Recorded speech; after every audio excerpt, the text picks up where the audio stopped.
ఉంటాడు ఆయన వ్యవహరించారు కూడా. ఇద్దరికి కూడా సమాన అవకాశాలు ఇవ్వాలి, ఇద్దరికి మాట్లాడడానికి అవకాశం ఇవ్వాలి, చర్చ అర్థవంతంగా జరగాలి, గొడవలు కొట్లాటలు జరగకుండా చూసుకోవాలన్నమాట. ఈ సభని నిర్వహించడానికి గాను ఈరోజు నాకు ప్రోటెం స్పీకర్గా ఉండడానికి అవకాశం ఇచ్చారు. ధన్యవాదాలు మీ అందరికీ కూడా. సభ నిర్వహించడానికి గాను మీ ఎమ్మెల్యేల్లో ఒక ఎమ్మెల్యేని స్పీకర్గా ప్రతిపాదించవలసిందిగా మీ ఎమ్మెల్యే 175 మంది సభ్యుల్ని కోరడం జరుగుతుంది. చెప్పండి, ఎవరు మీలో స్పీకర్గా ఉంటారు?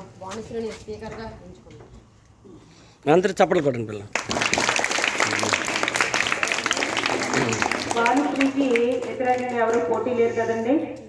సరే, మీ అందరూ ఆమోదంతో భానుశ్రీని స్పీకర్గా బాధ్యతలు నిర్వహించవలసిందిగా కోరుతున్నాము. దాంతోపాటు ఆవిడ్ని స్టేజ్లోకి ఆహ్వానించవలసిందిగా అధికార పక్ష నేతని మరియు ప్రతిపక్ష నేతని ఇద్దరిని చేస్తారు మేడం.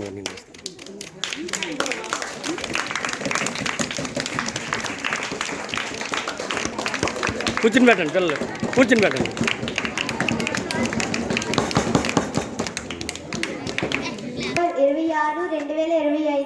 ముందుగా మనం శీతాకాల అసెంబ్లీ సమావేశాలను ప్రారంభించాము. ముందుగా ఈ సమావేశాన్ని వందే మాతరం ప్రార్థన గీతంతో ప్రారంభిద్దాం. ఓకే, కంటిన్యూ అవ్వండి, పాడమ్మా.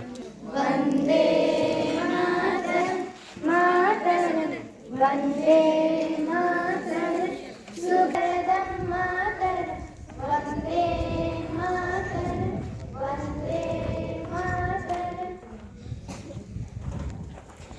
గౌరవనీయులైన ముఖ్యమంత్రి గారు మాట్లాడవలసిందిగా కోరుచున్నాను.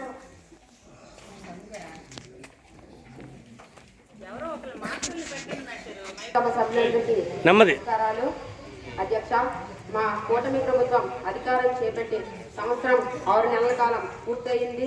అధ్యక్ష, మా మంత్రి మండలి ఈ కాలంలో మేనిఫెస్టోలో ఉన్న ఎన్నో హామీలను అమలు చేశాం, ఎన్నో సంస్కరణలు చేపట్టాం, సూపర్ 6 హామీలను అమలు చేశాం.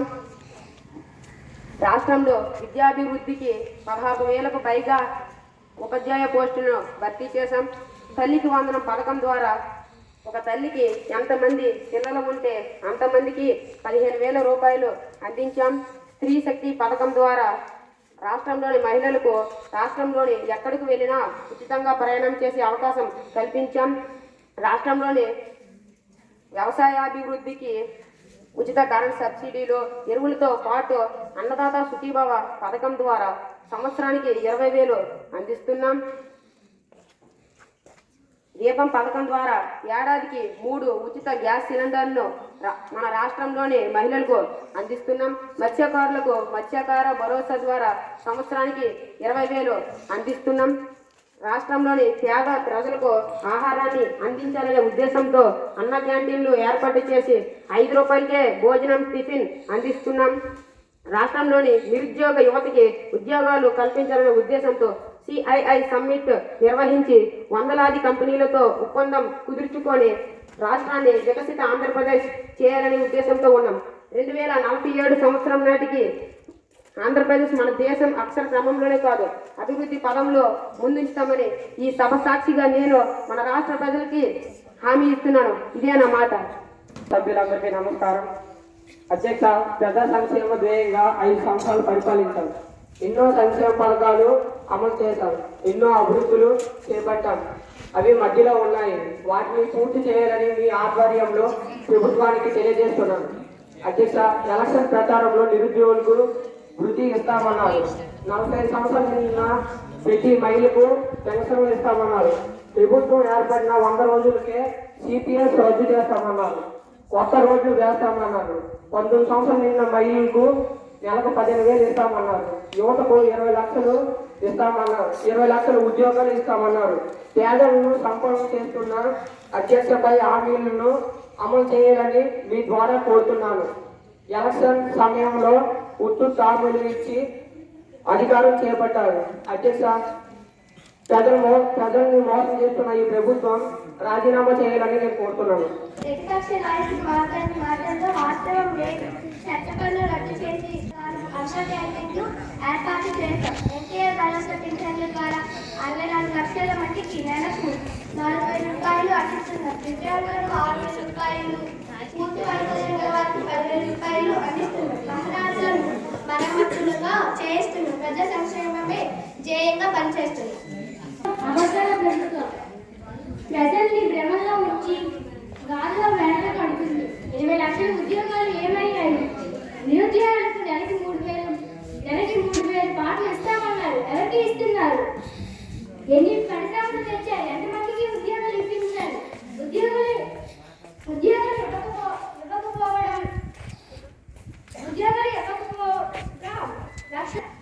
మా పాలన కాలంలో లక్షలాది ప్రభుత్వ పాఠశాలకు నాడు నేడు పథకం ద్వారా చాలా బాగు చేశాం. ఇంగ్లీష్ మీడియం విద్య ప్రవేశపెట్టి పేదల ప్రభుత్వం అనిపించుకున్నాం. మీ ప్రభుత్వం నాడు నేడు పథకం కొనసాగించుకోవడంతో చాలా మంది ఉపాధ్యాయులు ఉద్యోగులు చనిపోతున్నారు. మీ పాలనలో పేదల విద్యార్థులు స్కూల్కు దూరం అవుతున్నారు. కాబట్టి మాట్లాడిన వాళ్ళు చాలా అబద్ధం అధ్యక్ష. మా ప్రభుత్వం విద్యాభివృద్ధికి, మానవ వనరుల అభివృద్ధికి ఎంతగానో కృషి చేస్తున్నాం. స్కూల్కి వెళ్ళే ప్రతి విద్యార్థికి ఏడాదికి 15,000 రూపాయలు ఇస్తున్నాం. సుమారుగా 67 లక్షల మంది విద్యార్థులకు అందించాం. డొక్కా సీతమ్మ మధ్యాహ్న భోజన పథకం ద్వారా నాణ్యమైన పోషకాహారం అందిస్తున్నాం. సర్వేపల్లి రాధాకృష్ణ విద్యామిత్రం పథకం ద్వారా విద్యార్థులకు అవసరమైన బుక్స్, నోట్స్లు, బెల్ట్, బ్యాగ్, షూస్, సాక్స్లు అందిస్తున్నాం. తెలివైన పరిశ్రమలు స్థాపనకు ఒప్పందాలు కుదిరాయి. వైజాగ్లో గూగుల్ సెంటర్కు పునాది వేశాం. అనేక ఐటీ సంస్థలు వస్తాయి కూడా. కాబట్టి మన రాష్ట్రం అన్ని రంగాల్లో ముందు ఉంచుతామని మీ ద్వారా ప్రజలకు వాగ్దానం చేస్తున్నాం అధ్యక్ష. మొన్న వరదలు వచ్చి రైతులు తమ పంటలు కోల్పోతే ఎవరు ఆదుకోలేదు. పంటల బీమా ప్రీమియం కూడా కట్టలేదు. రైతులు పండించిన పంటకు గిట్టుబాటు ధర లేదు. మొన్న టమాటా రైతులు, నిన్న ఉల్లి రైతులు, నేడు ఉద్యాన పంటలు పండించిన రైతులకు మద్దతు లేక తమ పంటలను పశువుల మేతకు వదిలేస్తున్నారు. పోలవరం ప్రాజెక్టు కట్టకుండా ఆ వచ్చిన నిధులతో మీ సొంత ఖజానానికి పంపిస్తున్నారు. మీరు ఇచ్చిన హామీలు నెరవేర్చాలని కోరుకుంటున్నాను. పనిచేస్తున్నారు. చాలా పంటలకు మద్దతు ధర ప్రకటించాం. 90% సబ్సిడీతో డ్రిప్ ఇరిగేషన్ సదుపాయం కల్పించాం. 2027 నాటి పోలవరం పూర్తి చేసి ఉత్తరాంధ్రను సస్యశ్యామలం చేస్తాం. రైతన్నలను ఆదుకోవడానికి రైతన్నలకు భరోసా కోసం అన్నదాత సుఖీభవ పథకం ద్వారా 20,000 రూపాయలు ఇస్తున్నాం. ఈ క్రాప్ ద్వారా పంటలకు బీమా కల్పించాం. రాష్ట్రంలో ఉన్న ప్రతి సెంటు వ్యవసాయ భూమికి సాగునీరు అందిస్తున్నాం. మన రైతులు విదేశాలకు పంటలు ఎగుమతులు చేసేలా ప్రగాలను రూపొందించాం. రైతులు రాజుగా చేయడమే మా ప్రభుత్వం యొక్క లక్ష్యం అధ్యక్ష. ప్రతిపక్ష సభ్యులు పవిత్ర పుస్తకంగా భావించి అన్ని హామీలు అమలు చేశాం. మీ ప్రభుత్వం మేనిఫెస్టోని చెత్తబట్టలో వేసేశారు. ఉద్యోగులకు ఇస్తామన్న పిఆర్సీ ఏమైంది? రోడ్లు వేస్తామన్నారు, ఏమైంది? మా ప్రభుత్వం కొత్త వైద్య కళాశాలను తీసుకొస్తే మీరు ప్రైవేటు పరం చేసేస్తారు. గృహ నిర్మాణానికి ప్రతి ఒక్కరికి 3 సెంట్లు భూమి ఇస్తామన్నారు, ఏమైంది? తగ్గిస్తామన్నారు. ఇప్పుడు ఊరూరా బెల్ట్ షాపులు ఏర్పాటు చేస్తున్నారు. పరిశ్రమల్లో భద్రతా చర్యలు లేవు. ఎర్రచందనం దొంగలే, వాటి ఉత్పత్తులే కనిపిస్తున్నాయి. అడవులు తరిగిపోతున్నాయి. వన్యప్రాణులు జనావాసాల్లో. డిప్యూటీ సీఎం గారు మాట్లాడవలసిందిగా కోరుచున్నాను.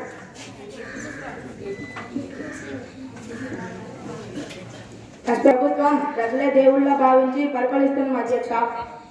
గజరాజులు రైతుల పంటను నాశనం చేస్తుంటే వాటిని అడవిలోకి పంపడానికి కర్ణాటక నుండి కుంకు ఏనుగులను తెప్పించాం.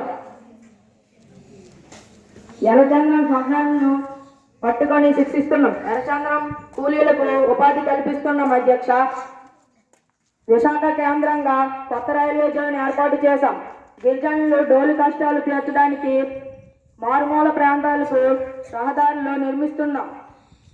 13,326 పంచాయతీల్లో ఒకేసారి గ్రామ సభలు నిర్వహించి ఆ గ్రామానికి చెందిన నిర్ణయాలు వారే తీసుకున్నారు. వాటికి అవసరమైన నిధులు అందించాం. ప్రజా రాజధాని అమరావతిని నిర్మిస్తున్నాం.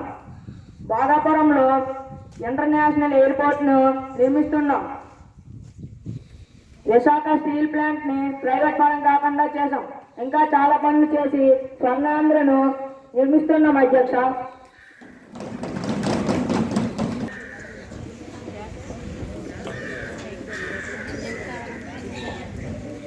అధ్యక్ష, సీఎం గారికి, డిప్యూటీ సీఎం గారికి, ప్రతిపక్ష నాయకులకి, గౌరవ ఎమ్మెల్యేలు అందరికీ నా నమస్కారం. అధ్యక్ష, మా నియోజకవర్గం అన్ని రంగాల్లో కూడా చాలా వెనుకబడి ఉంది.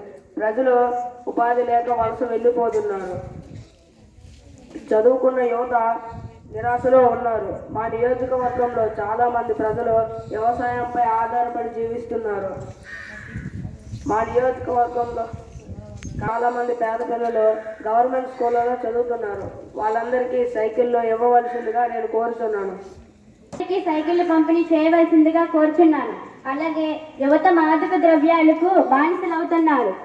విద్యార్థులు క్రమశిక్షణ లోపించింది. వారి కొట్టుకోవడమే కాకుండా పాఠశాల ఆస్తులను ధ్వంసం చేస్తున్నారు.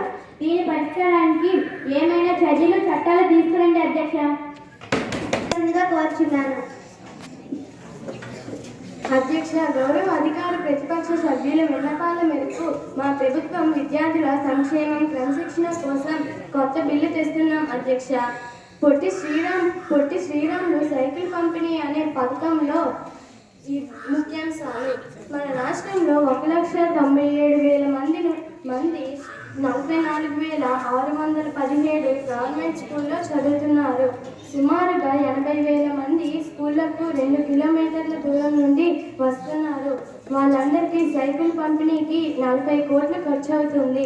మా ప్రభుత్వం ప్రజాప్రభుత్వం కాబట్టి గవర్నమెంట్ స్కూల్లో చదివి దూర ప్రాంతం నుండి వచ్చే విద్యార్థులందరికీ సైకిల్ పంపిణీ చేయాలని మా ప్రభుత్వం నిర్ణయం తీసుకుంది. అలాగే పాఠశాల విద్యార్థుల్లో క్రమశిక్షణ కోసం ప్రతి క్లాసు సెక్షన్ల నుండి స్కూళ్ళలో కూడా చాలా మంది చదువుతున్నారు. అందరు విద్యార్థులకు సైకిల్ పంపిణీ చేయాలని కోరుచున్నాను. 2 కిలోమీటర్లు అనే పరిమితి తొలగించి అందరు విద్యార్థులకు సైకిల్ పంపిణీ చేయాలని కోరుచున్నాను. క్రమశిక్షణ కమిటీలు మీరు స్కూళ్ళల్లో ఏర్పాటు చేస్తామన్నారు. ఈ కమిటీల వలన ఈ కమిటీ సభ్యులు క్రమశిక్షణ పేరుతో ఆధిపత్యం చెలాయించే అవకాశం ఉంది. కాబట్టి ఈ క్రమశిక్షణ కమిటీ సభ్యులు క్లాసుల్లో ఎలక్షన్స్ నిర్వహించి ఎంపిక చేయించాలని కోరుచున్నాను. పొట్టి శ్రీరాములు సైకిల్ పంపిణీ పథకం చాలా మంచి పథకం అధ్యక్ష. సైకిల్ పంపడం వలన విద్యార్థులకు శారీరక ఆరోగ్యం పెరుగుతుంది.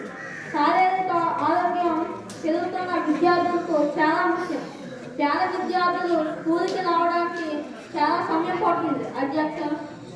సైకిల్ పై రావడం వారికి ఆనందంతో పాటు సమయం కూడా ఆదా అవుతుంది అనే నానుడి నిజమవుతుంది. కాబట్టి ప్రతి సభ్యులు ఈ బిల్లుని ఆమోదించవలసిందిగా కోరుతున్నాను.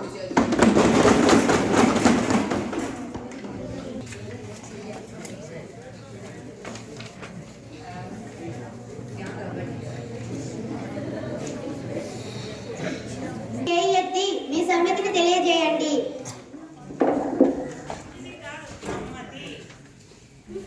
ఈ ప్రకారం మెజారిటీ సభ్యులు బిల్లుని అంగీకరించినందువలన ఈ బిల్లు ఆమోదం పొందింది. తర్వాత ఈ బిల్లు గవర్నర్ వద్దకు పంపించబడుతుంది.